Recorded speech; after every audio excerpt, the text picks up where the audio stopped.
भारत को बदलना चाहते हैं, भारत को सुरक्षित बनाना चाहते हैं तो 1861 का पुलिस एक्ट हटाइए, पुलिस को स्वतंत्र बनाइए, पुलिस को निष्पक्ष बनाइए। इस 1861 के कानून के कारण पुलिस सत्ता की गुलाम है। जहां पे सत्ता चाहती है वहां पुलिस टूट पड़ती है दंगाइयों पे, आतंकवादियों पे, और जहां सत्ता नहीं चाहती है वहां दंगाइयों के सामने पुलिस घुटने टेक देती है।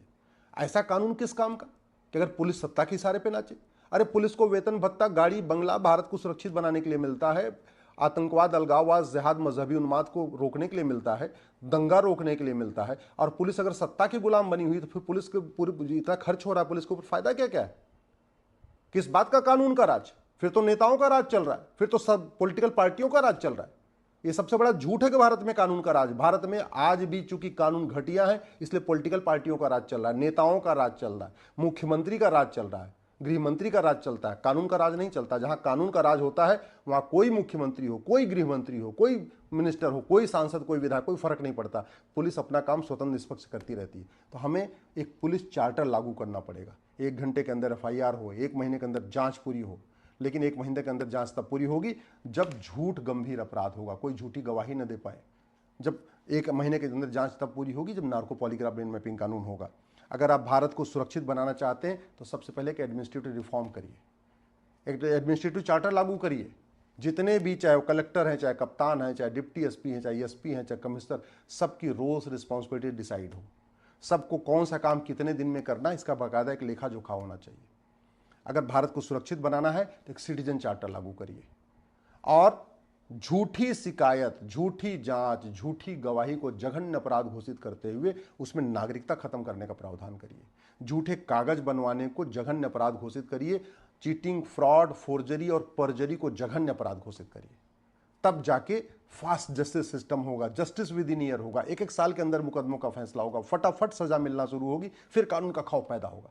ये जो बंगाल में हिंदू पलायन इसलिए कर रहे हैं कि 1947 से लेकर आज तक पलायन ही करते रहे हिंदू, लेकिन पलायन करने वालों को कुछ हुआ नहीं। हाँ, यही पलायन बंगाल में पलायन कर रहे हैं। अभी यही पलायन जो पलायन करवा रहे हैं ना, उसमें से अगर किसी को हिंदू पलट के मार दे तो वो हिंदू भी जेल जाएगा। तो फायदा क्या इस कानून का कि दंगाई और सामान्य व्यक्ति दोनों अपराधी हो जाए? ऐसा कानून हमें चाहिए क्या? सेल्फ डिफेंस में आदमी कुछ कदम उठाए तो वो भी अपराधी हो जाएगा। अगर भारत की न्यायिक व्यवस्था को बदलना चाहते हैं तो सबसे पहले भ्रष्टाचार खत्म करिए। ये जो देश में आग लगी हुई है ना, इसका मूल कारण हमारा पॉलिटिकल सिस्टम है।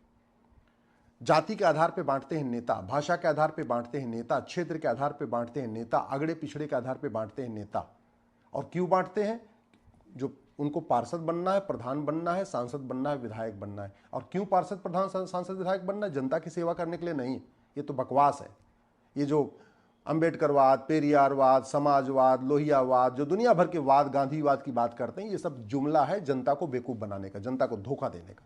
असली लक्ष्य है पार्षद, प्रधान, सांसद, विधायक बन के देश को लूटना, मोटा माल कमाना। और मोटा माल क्यों कमा रहे हैं? क्योंकि हमारा कानून घटिया है। हमारा जो भ्रष्टाचार विरोधी कानून महाघटिया है। अगर भ्रष्टाचार के खिलाफ कठोर कानून हो जाए तो मैं गारंटी के साथ कहता हूं जो 2000 पॉलिटिकल पार्टियां हैं ना, 2 पॉलिटिकल पार्टी बचेगी, बाकी सारी की सारी पॉलिटिकल पार्टियां खत्म हो जाएंगी। भ्रष्टाचार के खिलाफ कठोर कानून हो जाए तो 80% सफेदपोश भारत छोड़ के भाग जाएंगे।